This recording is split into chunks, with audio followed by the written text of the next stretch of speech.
Jadi saya ingin berikan gambaran dalam kehidupan ada unsur keadilan yang diberikan oleh Allah Subhanahu wa taala. Jadi yang pertama tadi langsung diberikan, yang kedua ditunda dia saat sanggup menerimanya. Kalau nggak sanggup, nggak akan dikasih. Anda punya anak 5 tahun, ya, pengen minta hadiah pada Anda, bobo, motor, pengen minta motor. Anak 5 tahun pengen minta motor beneran, dibelikan nggak? Ya, Anda memang mampu, tapi pada saat itu nanti nak ya, Bapak belikan motor yang hebat. Sekarang motor yang ini dulu, motor-motoran.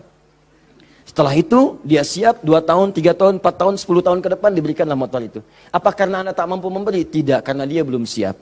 Anda minta sekarang, tiba-tiba 10 tahun kemudian Anda dapatkan. Cuman saat dapat Anda nggak sadar kalau itu tuh hasil doa Anda yang dulu. Itu. Kadang-kadang demikian. Anda pengen jadi dokter, ujungnya kan dokter, masuknya pengen ke UI. Tiba-tiba keterimanya di Undip misalnya. Tapi kan jadi dokter juga.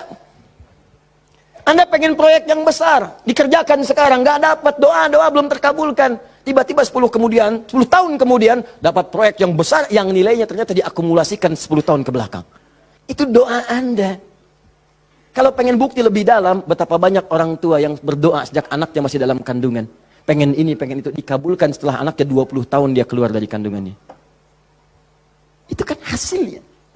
Makanya ketika anak sukses, kata Al-Quran surah ke-46 ayat ke-15, ada isyarat di sana. Kalau Anda sukses, jangan menilai dulu kesuksesan itu adalah hak Anda, kewajiban Anda, atau atas jasa Anda. Barangkali Anda cuma 30%, 70%-nya ibu yang dulu pernah menangis di keheningan malam. Ya Allah, jadikan anak saya seorang insinyur, ya Allah. Ya Allah, jadikan anak saya, ya Allah, orang yang soleh. Ya Allah, jadikan anak saya si fulan. Bapak Anda yang dulu cuma makan singkong, datangnya ke sawah, kemudian kerjakan segala rupa, ya Allah, jadikan anak saya lebih hebat dibandingkan saya. Puluhan tahun yang lalu mereka bermohon kepada Allah, doanya terkabul ke puluhan tahun kemudian. Makanya ketika Anda berhasil, kata Al-Quran, jangan dulu merasa bangga, karena boleh jadi jasa terbesarnya jasa orang tua dulu. Makanya Ismail, perhatikan baik-baik. Ismail yang mendapatkan air zam-zamnya. Lihat. Bergerak kakinya, gerak, keluar. Tapi Anda jangan lupa, ketika Ismail kehausan, ibunya mencari air. Disimpan Ismail, dia bergerak tangan kakinya. Karena kalau anak itu sudah mulai haus baik, pasti tangan kaki itu bergerak. Tapi air nggak keluar. Kapan air keluar? Setelah Sayyidah Hajar bolak-balik. Safa Marwah bermohon kepada Allah. Positif, berdoa, minta. Ketika kemudian bagian yang terakhir ketujuh itu berada kemudian di Marwah, tiba-tiba mendengar satu percikan air keluar. Kapan air keluar? Karena jejak kaki Ismail yang menendang kemudian ke arah pasir itu, malaikat mengepakkan sayapnya. Keluarlah. Kata ibunya, zam. Zam itu artinya kumpul jangan berhenti. Kumpul jangan berhenti. Kumpul jangan berhenti. Kalau kumpul saja mungkin berhenti, ijma. Tahadda. Ini zam. Kumpul jangan berhenti. Kumpul jangan berhenti. Sampai sekarang air itu selalu berkumpul, tidak pernah berhenti. Dikenallah dengan air zam-zam. Orang kebanyakan cuma minum zam-zamnya, tapi tidak pernah mendalami kisahnya. Di situ ada bakti orang tua, di situ ada sayang kepada ibu, di situ ada cinta kepada orang tua, dan sangat luar biasa. Poin ketiga, kadang-kadang meminta sesuatu yang A diberikan B oleh Allah. Karena boleh jadi, maaf yang dimintakan itu tidak ada maslahat untuk kita. Dalilnya Quran surah kedua ayat 216, paling kiri sebelah atas.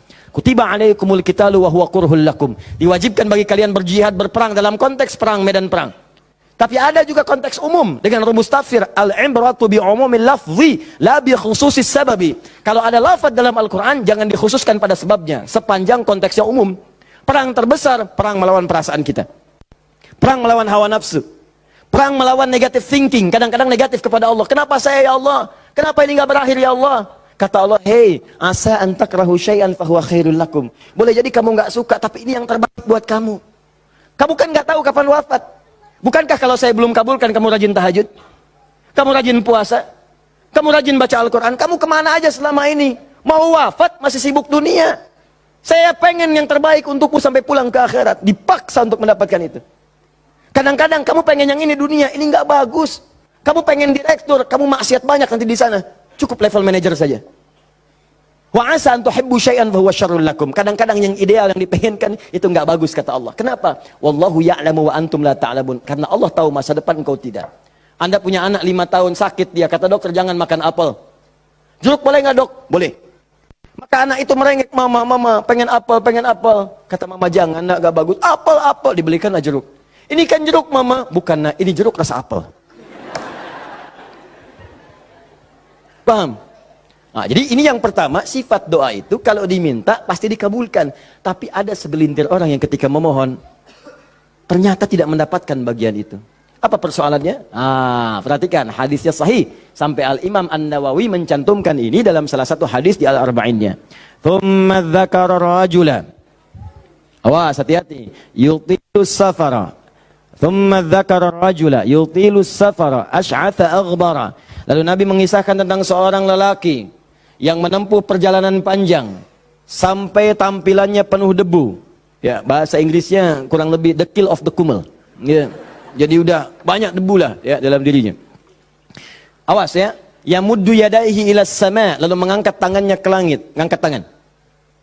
Nanti saya ajarkan fikih mengangkat tangan ya. Fa yaqulu ya Rab, dan dia berkata ya Rab, ya Rab. Fokus sebentar.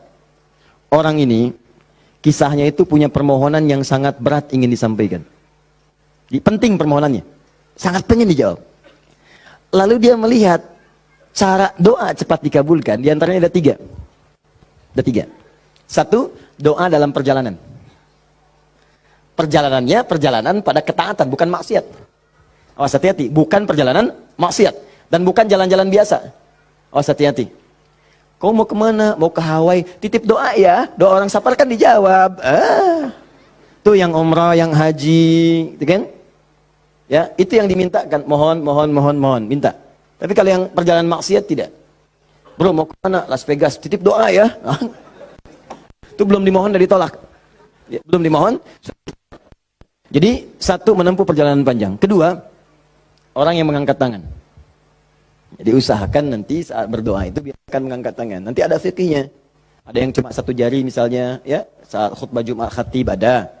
Ya, ada yang kemudian mengangkat tangannya, ada yang rendah, ada yang tinggi, ada yang posisi begini ada saat istisqa. Yang standar itu angkat kedua tangannya, ya, sejajar dengan dadanya di sini, sejajar. Sini ya. Dan nggak usah malu. Allah itu kan tidak akan malu untuk memberi. Justru Allah itu dalam hadis sahih, Allah akan merasa malu, di sini bahasa kiasan, majas maksudnya.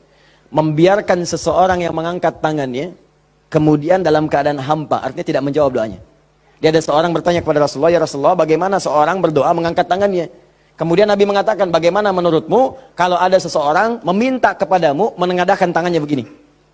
Ustaz, tolong Ustaz, tolong Ustaz. Di depannya langsung begini. Dua-duanya begini. Kata orang ini, saya malu kalau nggak ngasih. Saya malu kalau nggak ngasih.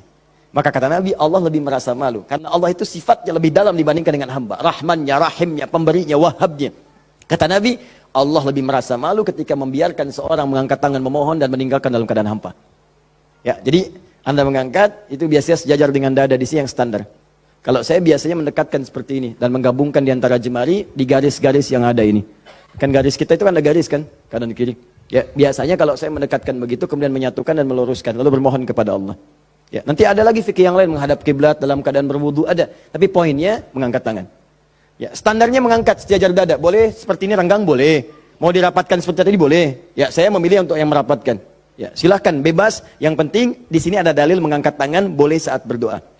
Baik, 2, 3, memohon didahului dengan al-asmaul husna.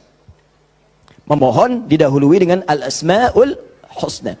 Masih ingat yang pertama tadi apa?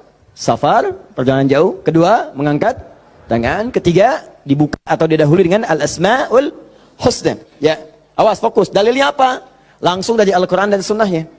Di Al-Quran misalnya Quran surah ke-17. Sudah?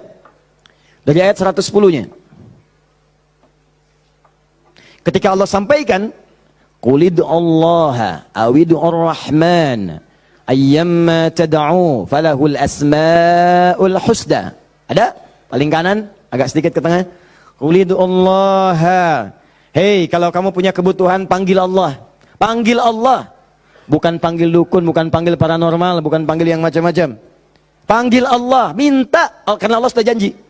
Allah sudah berjanji dalam kandungan kita. Di Quran surah ke-7 ayat 172. Wa idh akhadha rabbuka min bani adama min zuhurihim dzurriyyatahum wa ashhadahum ala anfusihim. Awas, alastu bi rabbikum? Qalu bala syahidna.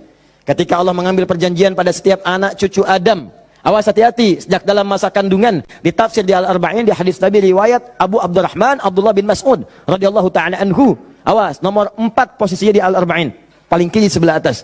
Disampaikan, inna ahadakum yujma'u fi batni ummi, kata Nabi, arba'ina yawman nutfah, thumma yakunu 'alaqah, thumma yakunu mithla dhalika mudhighah, thumma yursalu ilaihi al-malak.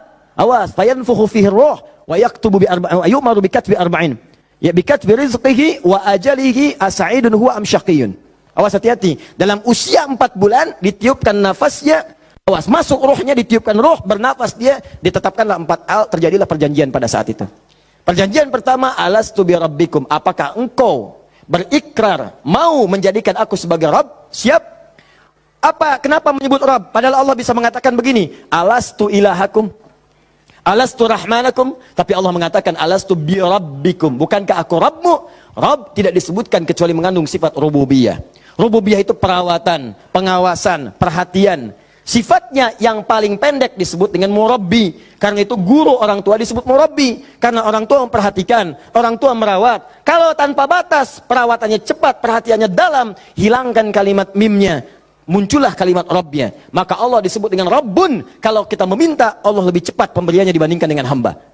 Dan tidak ada batas. Rabbun, Rabbun, Rabbun. Makanya setiap kita minta, disebutkanlah kalimat Rabb itu.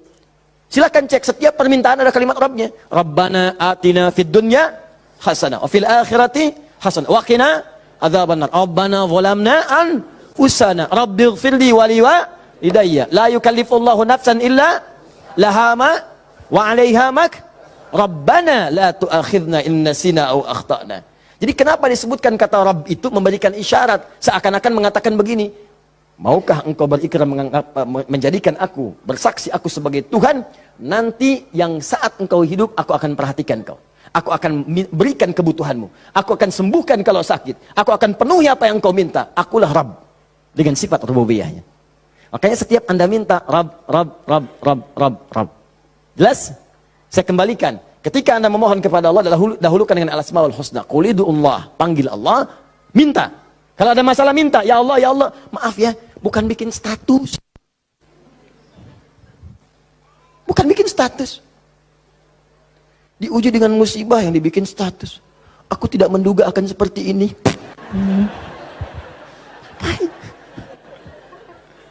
Terus yang tidak lucu, kenapa doanya di media sosial?